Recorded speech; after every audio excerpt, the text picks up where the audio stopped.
Our show coming to you from my hometown, Anoka, Minnesota, here on the Rum River, flowing into the Mississippi. My connection to Anoka is through my grandfather, James Keillor, who came here from New Brunswick in 1880. He was 20 years old. He was a ship's carpenter, and he came down to help out his brother-in-law, James Hunt, who was very ill on his 140-acre homestead up in Ramsey Township. He came down to help him out, whereupon his brother-in-law, James Hunt, died of tuberculosis. And so my grandfather was obligated to stay and help his sister farm the place and to raise the children. And then he fell in love with Dora Powell of Anoka, who was teaching in the school across the road.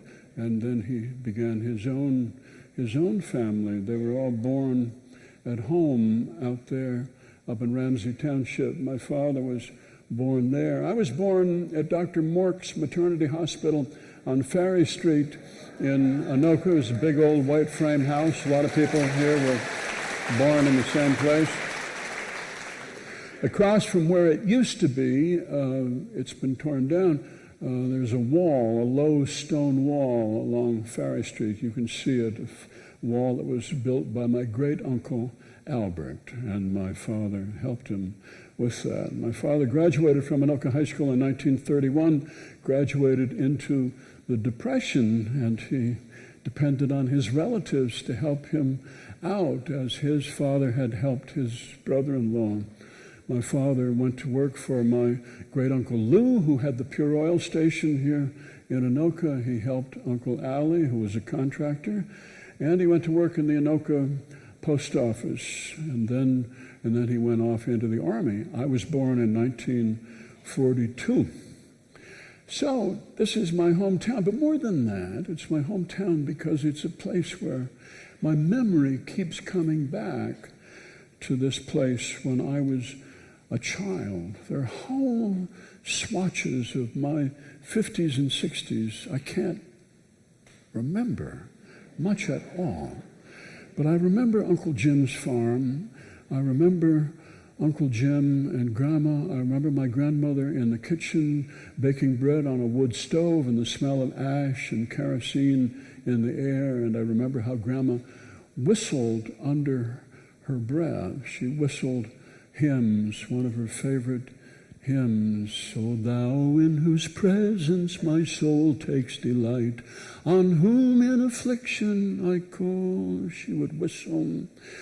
Uncle Jim was farming with Belgian horses, big black horses, and when I was 5 years old, he picked me up and he set me down on the neck of his horse, Prince, and I held on to the horse's mane and onto his halter as we went trotting along down a dirt path.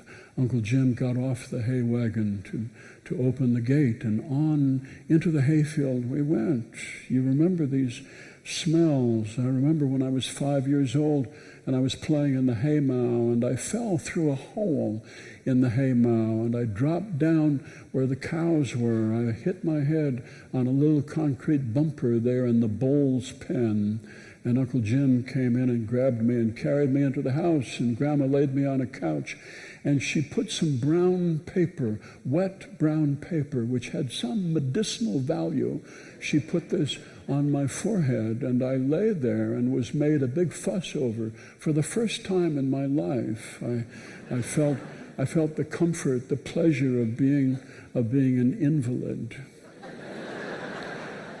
I remember that farmyard and her chickens running loose in the yard, and geese as well who were chasing them and chasing us. You learned the meaning of the word goose as a verb around that farm. I remember the Model T that was parked in the farmyard, and how my cousins and I, my older cousins Janice and Susie and Marilyn and Philip and Judy, we sat in the back seat of that Model T, and we sang sad songs, one after the other. Little children singing, "Go tell Grandma, go tell Grandma, go tell Grandma, The old gray goose is dead.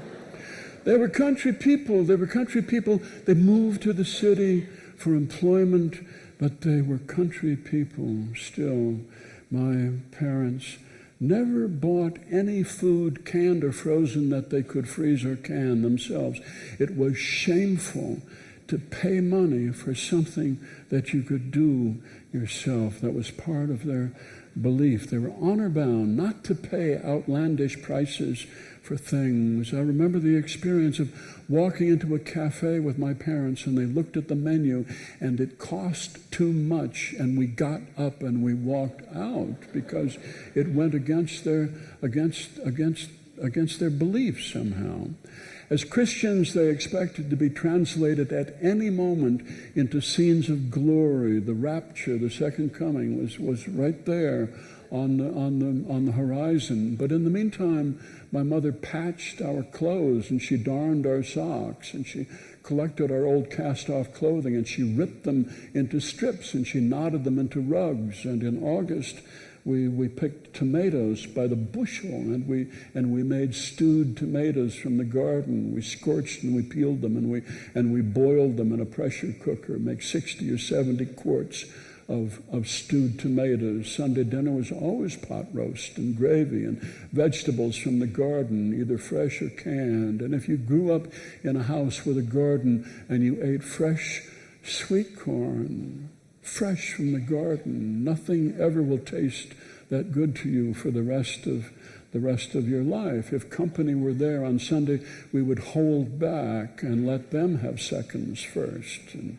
we never took the last helping of anything. We subdivided it endlessly into halves. A slab of pie would be reduced piece by piece to this little tiny sliver. My mother sat at one end of the table and my father sat at the other.